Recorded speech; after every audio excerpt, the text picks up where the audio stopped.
মাত্র কয়েক মিনিটে এগুলো কোনো রকম চুলাতে দিতে হবে না, কিন্তু একটু রোদ্রে দিতে হবে। রোদ্রে না দিলে আবার আচার ভালো হবে না। এই আচারটা হচ্ছে রোদের জন্য। আসসালামু আলাইকুম।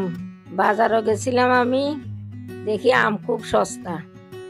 তখন এরা বললো যে 25 টাকা করি। আমি অনেক মুলামুলি করি 20 টাকা করে আম নিয়ে আসছি আচার করার জন্য।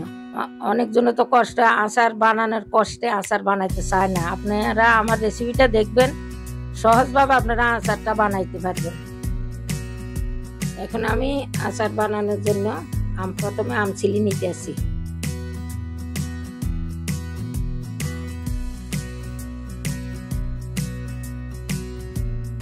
আপনারা এভাবে দেখছেন আমি আচারের ছোকলাগুলা ফেলছি, কিন্তু মুখটা রেখে দিছি। আপনারা এটা বটির সাহায্যে কেটে ফেলবেন। একে একে সবগুলো আম এভাবে ছিল। আমি এখানে 6 কেজি আম নিয়ে আসছি। আমি এখন আচারের জন্য সরিষা পিষতে আছি। এই আচারের মধ্যে সর্ষে বাটা দিতে হয়। সর্ষে বাটাটা না দিলে আচারের টেস্ট হয় না। একটা রসুন মিশি এটারে পিষি দিব, আর গুলা গোটা গোটা দিব।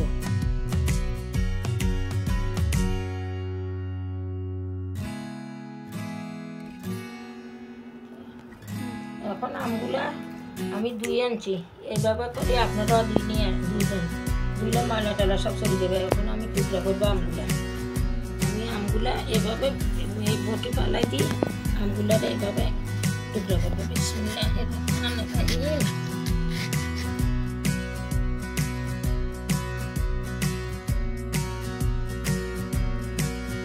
তারপরে এইভাবে পিস পিস করবো। ভিতরের থেকে আমের বড়াটা ফেলে দিতে হবে, এগুলো থাকলে আমটা কালো হয়ে যাবে।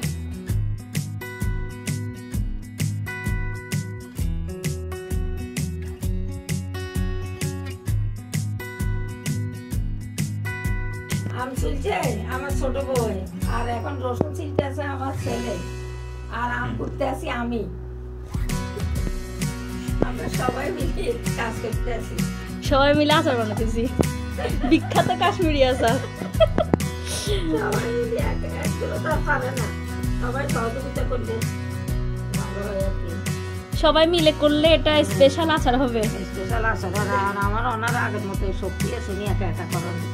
সবাই সহযোগিতা করলে না কাজটা। তোমার অনুভূতি কি? তুমি যে রসুন ছুলতেছ, তোমার অনুভূতি কি? সহযোগিতা করতেছ? খুব সুন্দরই তো লাগতেছে, মানাইছে তোমাকে। এভাবে করে কাজ করবা। প্রতিটা ঘরের জামাইদেরকে বলো যে এভাবে যেন কাজ করে, তাদের বউদেরকে সহযোগিতা করে, মাকে সহযোগিতা করে। সহযোগিতা করতে হবে। পাশে আবার কত বড় মিষ্টি কুমড়ো রাখছে। মিষ্টি কুমড়া খাবো আমরা। এটা হচ্ছে লক্ষ্মীপুরের মিষ্টি কুমড়া। দেখছেন মাশাআল্লাহ, অনেক বড় না? এটা হচ্ছে আমাদের ক্ষেতের মিষ্টি কুমড়া, একদম অরিজিনাল, কোনো রকম ইয়া নাই। এটা কি বলা হয়? ফরমালিন। হ্যাঁ, ফরমালিন। দেখছেন ভিডিও করতে করতে মনেও নাই কি বলবো। আচ্ছা যাই হোক, একদম পিওর একটা মিষ্টি কুমড়া। এটাকে খুব ভালোভাবে খাওয়া হবে। এটার প্রথমে ভাজি করে খাবো, তারপরে হচ্ছে রান্না করে খাবো, যেমনি মন চাই এমনি খাবো। আচ্ছা যাই হোক, এই যে আচারের জন্য স্পেশাল যে জিনিসগুলো প্রয়োজন সেগুলো হচ্ছে, এখানে আম্মা হচ্ছে সরিষা বাটছে, রসুন বাটছে। আচ্ছা আম প্রায় কোটা শেষ, আম আর বেশি নাই, আর কয়েকটা আছে। এগুলো ইনশাল্লাহ কোটা হয়ে যাবে। দেখতে থাকেন আজকের স্পেশাল কাশ্মীরি আচার।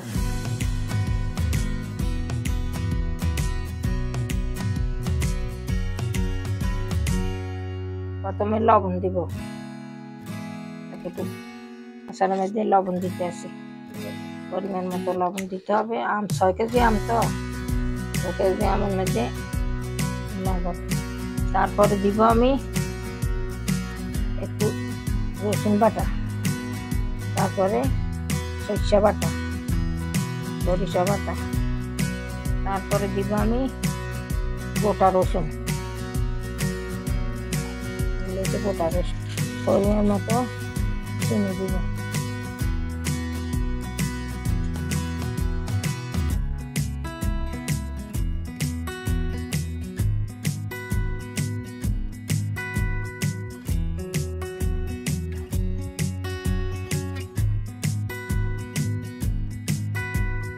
কিছুক্ষণ মাখানোর পরে তারপর সিরকাটা ঢালি দিবেন। সিরকাটা যদি দিই তাহলে আমটা গন্ধ হবে না, নষ্ট হবে না। আমটা শক্তই থাকবে এবং কি আমের গ্রান বাহির হবে। আর যদি সিরকা না দিয়ে আমটা নষ্ট হয়ে যাবে। এবার এখানে মেজে গোটা শুকনো মরিচ আপনারা এইভাবে আচার বানাইবেন। আর আপনারা কি রেসিপি জানেন আমাকে বলবেন, আমাকে জানাবেন। আমি আপনাদের রেসিপি দেখিয়ে আমের আচার দিব। আমারটাও আপনারা দিয়ে খাইয়ে দেখবেন।